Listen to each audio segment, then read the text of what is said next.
Olá, alunos do nono ano, tudo bem com vocês? Estamos aí mais uma semana com os PETs, o Plano de Estudos Tutorados de Minas Gerais. Esse é o PET volume 4 e essa a semana 1. Não se esqueçam aí de se inscrever no canal, curte esse vídeo. Se precisar falar comigo aí, pode me procurar lá no Instagram.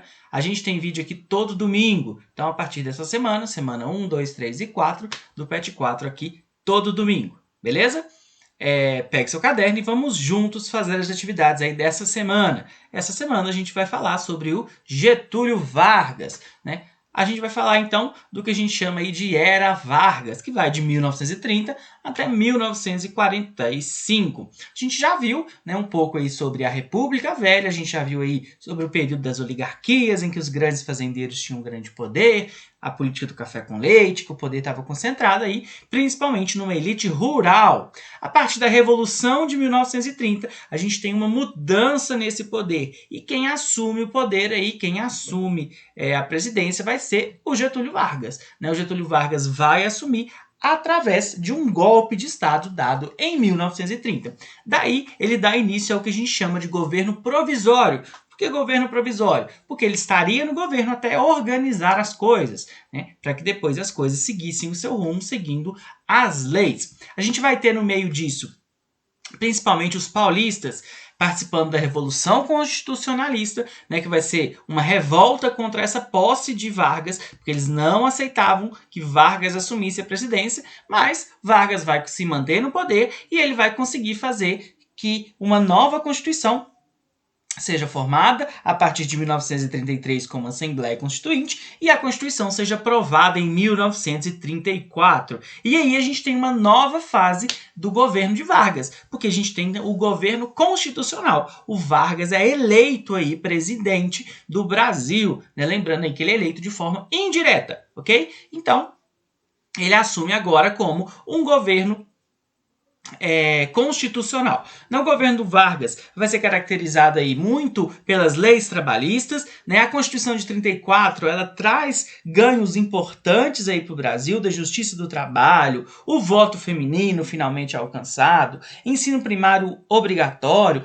nacionalização dos recursos do subsolo brasileiro. Então todas essas são características aí do governo Vargas. E quando a gente vai chegando no final do governo Vargas, o Vargas ele dá um novo golpe, com a desculpa de que ele estaria salvando o Brasil do comunismo, Então, ele fecha o Congresso e ele assume o poder no que a gente chama aí de Estado Novo. Ele dá um golpe e centraliza o poder aí nas mãos dele, fecha o Congresso e tudo isso. Então a Era Vargas aí, de 1930 a 1945, passando aí pelo governo provisório, o governo constitucional e o Estado Novo. Mais pra frente a gente vai ver que o Vargas ele sai da política e depois ele volta. Mas isso mais pra frente a gente vai ver, beleza? Vamos então às atividades. Na número 1, relacione a crise de 29 nos Estados Unidos e no mundo com a economia brasileira, a queda da exportação de café e a crise da chamada Primeira República. Eu trouxe para vocês o seguinte, olha só.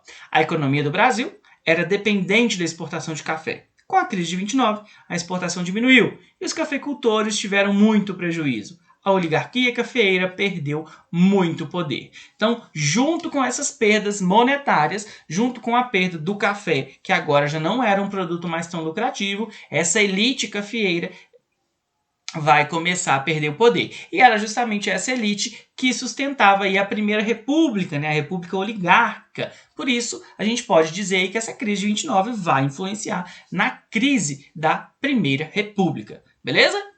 Vamos ao número 2.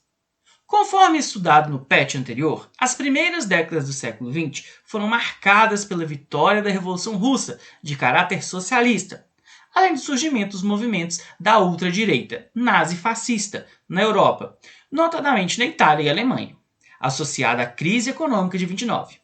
Esse período é marcado pela crise das democracias liberais. Tais movimentos têm repercussão também no Brasil, a partir do surgimento de movimentos como a ANL e o movimento integralista, AIB. A partir do diálogo com seus colegas e professores e pesquisando no livro didático e em outros materiais, preencha o quadro abaixo. Então, a gente tem um quadro e está pedindo para preencher. Pessoal, eu sei que o espaço no quadro não é tão grande, mas as informações são essas, né? Então, dê um jeito, coloque do lado aí essas informações.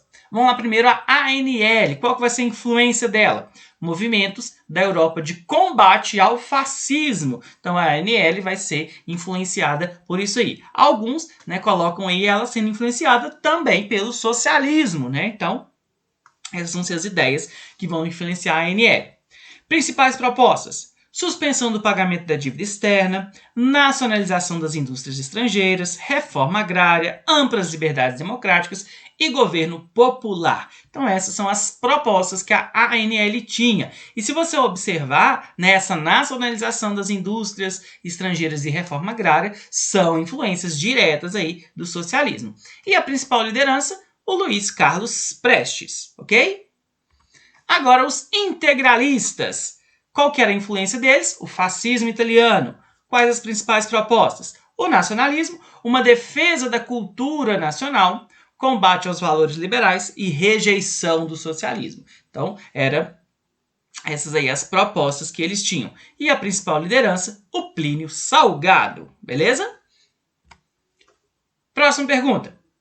Com o autogolpe, Getúlio estabelece o Estado Novo. Por que autogolpe, pessoal? Porque ele estava no poder e ele deu um golpe para continuar no poder.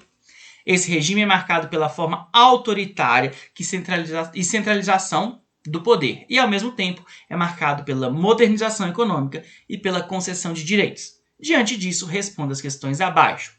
Por que podemos dizer que o Estado Novo foi um período marcado pelo autoritarismo? Aponte características no regime que justificam essa afirmativa. Então, eu trouxe para vocês o seguinte: autoritarismo e centralização do poder, exercendo o poder de forma autoritária, perseguição de inimigos políticos e a dissolução de câmaras e assembleias legislativas, censura dos meios de comunicação e criação do Departamento de Imprensa e Propaganda, DIP. Então, essas aí são características que mostram o autoritarismo, né? Quando ele centralizando o poder nas mãos dele, ele perseguindo seus inimigos, ele controlando o que se podia ou não falar sobre seu governo através da censura, beleza? Por outro lado, na letra B, está falando o seguinte: podemos afirmar que no período Vargas houve uma modernização da economia brasileira? Cite exemplos que podem ilustrar seus argumentos. Sim, né? Se antes o Brasil era eminentemente agrário, né? Se o poder estava na mão dos grandes produtores rurais, dos grandes coronéis, agora a gente vai ter uma industrialização maior. Então, a gente tem aí, ó, sim, pois houve uma nacionalização da economia, substituindo as importações, criação de indústrias de base e outros ramos industriais. Foram criadas neste período a Companhia Siderúrgica Nacional, a CSN, a Companhia Vale do Rio Doce e a Petrobras, entre outras empresas. Então a gente vai ter uma modernidade maior aí na economia brasileira, beleza? Quais as principais inovações na legislação trabalhista trazidas por Vargas? Então, o que o Vargas vai trazer aí como legislação trabalhista? Algumas garantias. O salário mínimo, né? Então o trabalhador ele tem que ganhar um mínimo, né? Ele não pode ganhar menos do que isso.